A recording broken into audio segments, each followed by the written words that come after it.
পৃথিবীতে একজন মানুষই শুধু জানতেন যে তিনি পৃথিবীতে কতদিন বাঁচবেন, সেটা হচ্ছে সাইয়েদনা আদম আলাইহিস সালাম। ওনাকে বলে দেওয়া হয়েছিল উমরুকা আলফু সানা, তুমি পৃথিবীতে বাঁচবে 1000 বছর।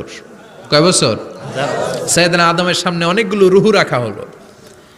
সাইয়েদনা আদম বললেন, এরা কারা? আল্লাহ বললেন, এরা হচ্ছে নাসালুক, তোমার বংশধর, পৃথিবীতে তোমার পর এরা পৃথিবীতে আসবে।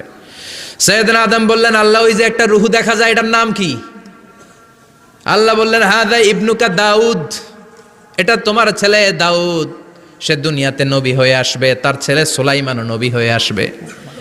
সাইয়েদনা আদম বললেন, মাবুদ, আমার ছেলে দাউদের কত বছর হায়াত আপনি দিয়েছেন? আল্লাহ বললেন, 40 সানা, মাত্র 40 বছর, 4 ইয়ার্স, 40 বছর তোমার ছেলেটা বাঁচবে। ও আল্লাহ, আমি বাঁচবো কয় বছর? তুমি বাঁচবা 1000 বছর। সুবহানাল্লাহ। সাইয়েদনা আদম বললেন, মাবুদ, এত ফুটফুটে সুন্দর আমার ছেলে দাউদ, মাত্র 40 বছর দিলেন কেন? জিদ মিন উমরিহি, বাড়ায়া দেন। কি করেন? সুপারিশ করতেছে পোলার লাইগা কে? বাবা। আল্লাহ আপনি বাড়ায়া দেন। আল্লাহকে বাড়ানো যাবে না, লেখা হয়ে গেছে। রুফিআতিল আকলাম ওয়া জাফফাতিস সুহুফ, কলম তুলে নেওয়া হয়েছে আর কালি শুকায় গেছে, আর কিছু করা যাবে? সাইয়েদনা আদম বললেন, মাবুদ, আমার 1000 বছর কেন দিলেন? আমার এই সুন্দর ফুটফুটে ছেলেটারে মাত্র শুধুমাত্র 40 বছর কেন দিলেন? ও মাবুদ, আমার 1000 বছরের দরকার নাই, আমার 1000 বছর থেকে 60 বছর আমি আমার ছেলেরে দিয়ে দিলাম।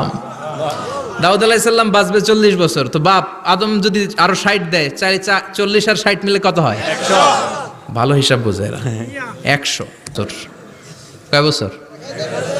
মালাকুল মাউত বললেন, না না, ওই যে আগের কথা স্মরণ করেন, আপনি 60 বছর দিয়া দিছিলেন। কয় না, আমি দেই নাই, আমি আরো বাঁচুম, আরো 60 বছর পাওনা আছি, আমি দেই নাই। মালাকুল মাউত বললেন, আপনি দিয়েছেন। আদম বলে, দেই নাই। মালাকুল মাউত বলে, আল্লাহ ঘটনা দেখেন, দিয়া কয় দেই নাই। আল্লাহ কয়, থাক, কথা কইস না, আয়া পড়। সুবহানাল্লাহ পড়েন। নাসিয়া আদম ফানাসিয়া বানু, ভুলে গেছেন উনি। আমরা ভুলে যাই, আমরা খেয়ে বলছি খাই নাই, নিছিলাম পকেটে, কয় নেই নাই। এরকম ডাকাইত। লাহা ওয়া আখরাজাতিল আরদু আসকালাহা ইযা রুজ্জাতিল আরদু রাজ্জান ওয়া বুসাতিল জিবালু বাসসা। কিয়ামতের দিন পৃথিবীটাকে একটা প্রকম্পন দিয়ে কাঁপিয়ে দিবে কে? মারাত্মক একটা ঝাঁকুনি দিবে আল্লাহ, পুরো পৃথিবীটা কেঁপে ভেঙে চুরে খান খান হয়ে যাবে।